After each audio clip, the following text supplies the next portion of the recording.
Hear about the big matchup today? Scientific revolution versus the Enlightenment. Galileo's my guy. No way, he's got nothing on Voltaire. It's on. It's on. It's on. It's on. It's on! Live from Badger High School, it's IWS today!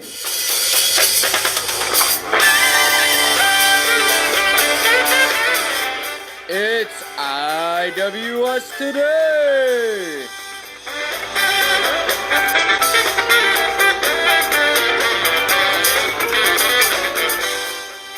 With Mr. Kiefer.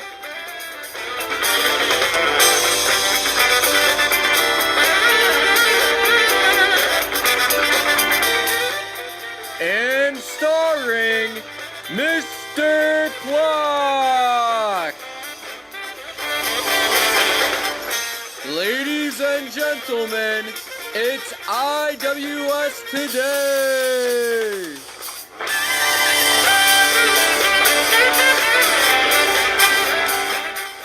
Now your hosts, Mr. Kiefer and Mr. Clock. Good morning and happy Friday. I'm Mr. Kiefer. And I'm Mr. Plock, and this is IWS Today.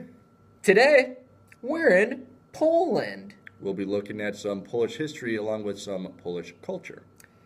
Can't wait to be rolling when learning about Poland.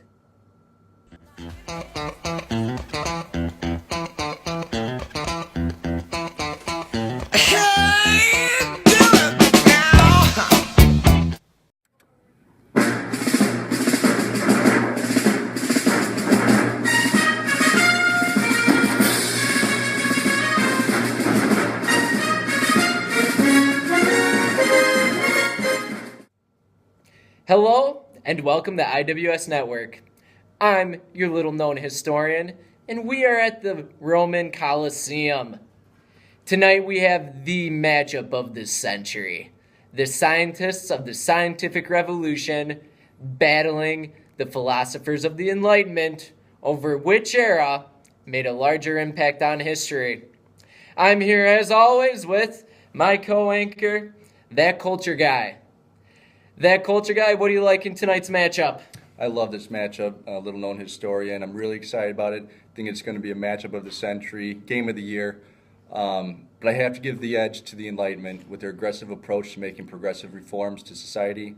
However, the scientific squad could very easily pull off the upset using their very well-known scientific method. Fantastic, That Culture Guy. Now let's go down to our on-the-field reporter down in the lab with the scientists, the pioneer of science, the one, the only, Aristotle. Thanks, guys. I'm down in the lab with the scientists.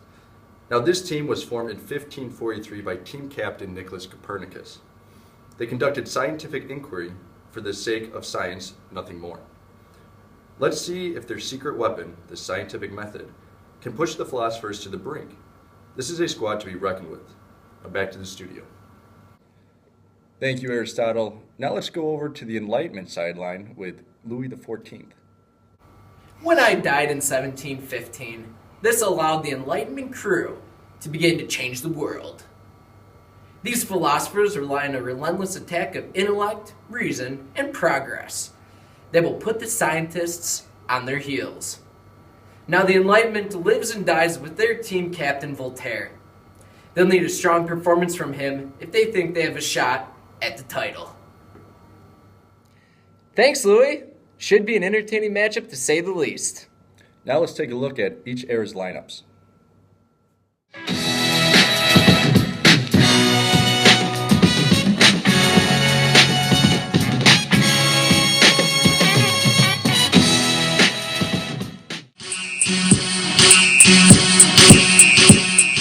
Nicholas Copernicus.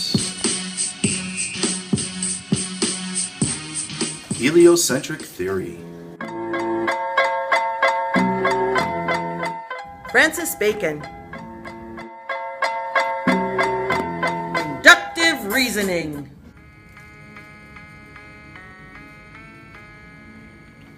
Rene Descartes.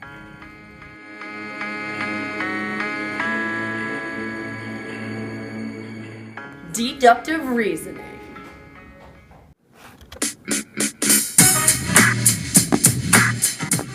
Galileo.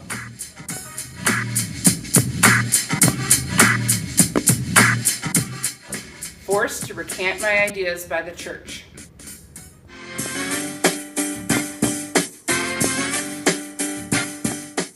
Isaac Newton. Universal gravitation. The scientists of the scientific revolution.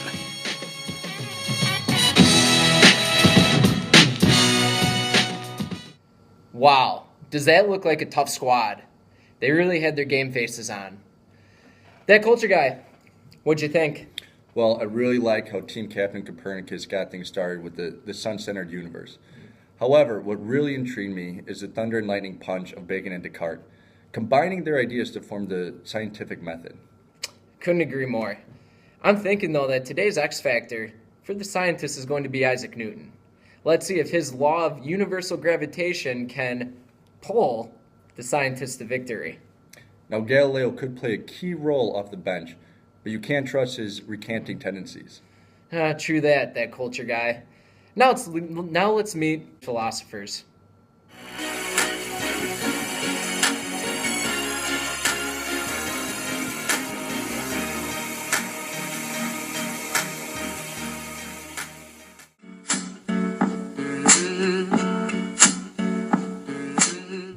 Thomas Hobbes wrote the Leviathan. Bust it.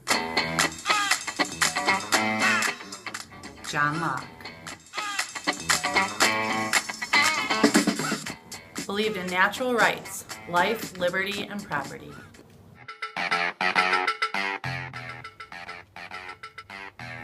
Voltaire. I might not agree with what you say, but I will defend to my death your right to say it, for free speech is imperative. I defended freedom of expression and freedom of thought.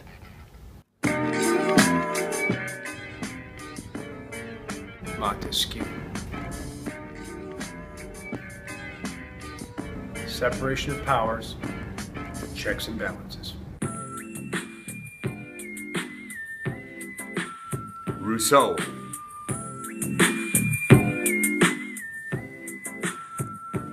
Rule by the general will. The philosophers of the Enlightenment.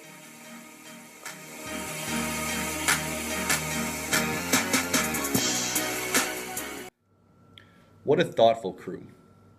Got that right, that culture guy. A controversial crew, however. Team Captain Voltaire has spent time in jail on 2 different occasions. That may be true, but his teammate Thomas Hobbes has his back by writing the Leviathan, defending their shared belief of having an absolute monarchy. The philosophers also have a very well-balanced attack, with Locke, Montesquieu, and Rousseau all believing in having power with the people when talking about government.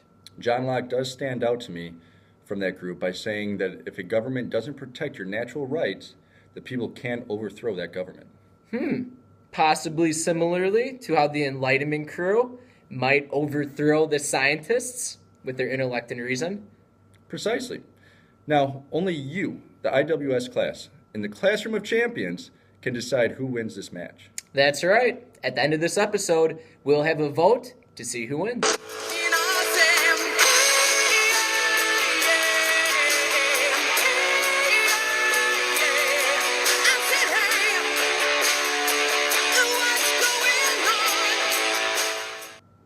Hey, Poland! What's going on? Poland's history as a state began in the 10th century. By the mid-16th century, the Polish-Lithuanian Commonwealth ruled a vast tract of land in Central and Eastern Europe.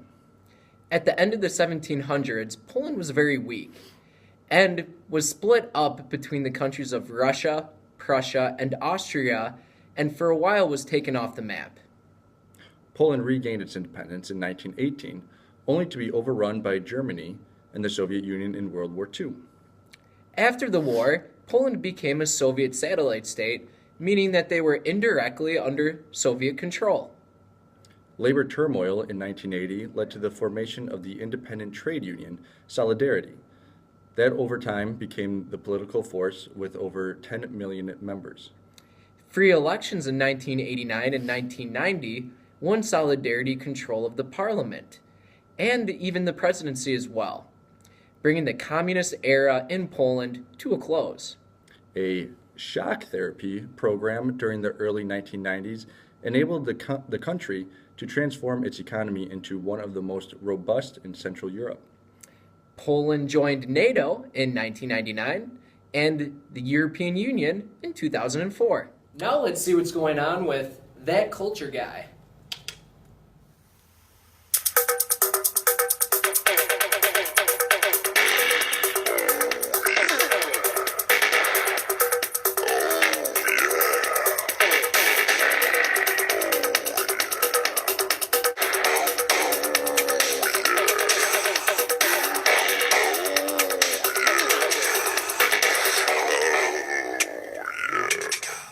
Today on That Culture Guy, it's the Kiefer Challenge.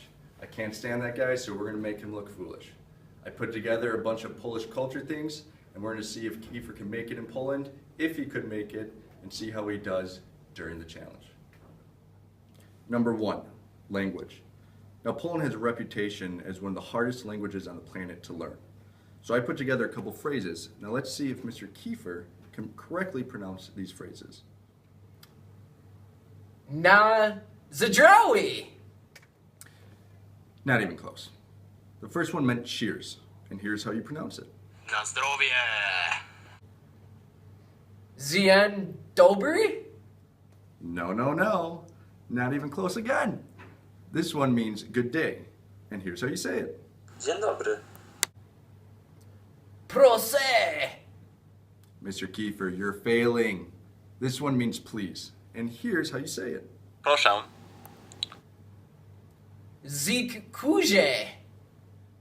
You're never gonna make it in Poland.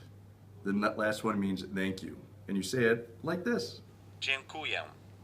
Challenge number 2, dance. Polish folk dances tend to be lively, energetic, and joyful. Hops, twirls, and athletic movements are common. Many dances involves a circle, but also partners. Mr. Kiefer, can you do the Oberek?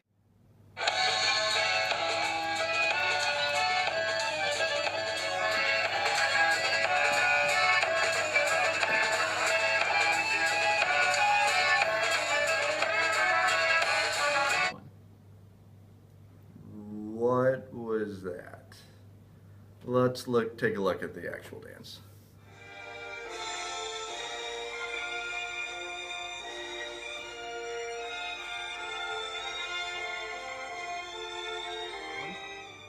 Number 3, national anthem.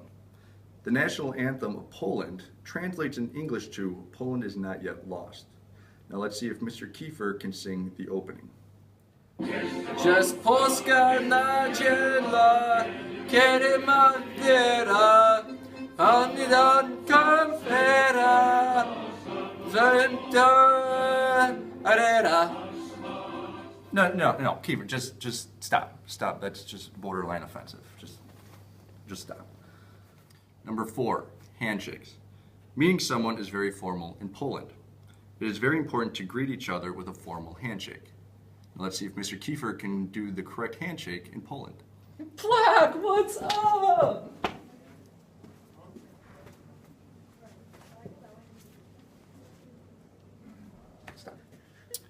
No, Mr. Kiefer. The correct way is to shake hands firmly upon arrival and departure and to make solid eye contact the whole time.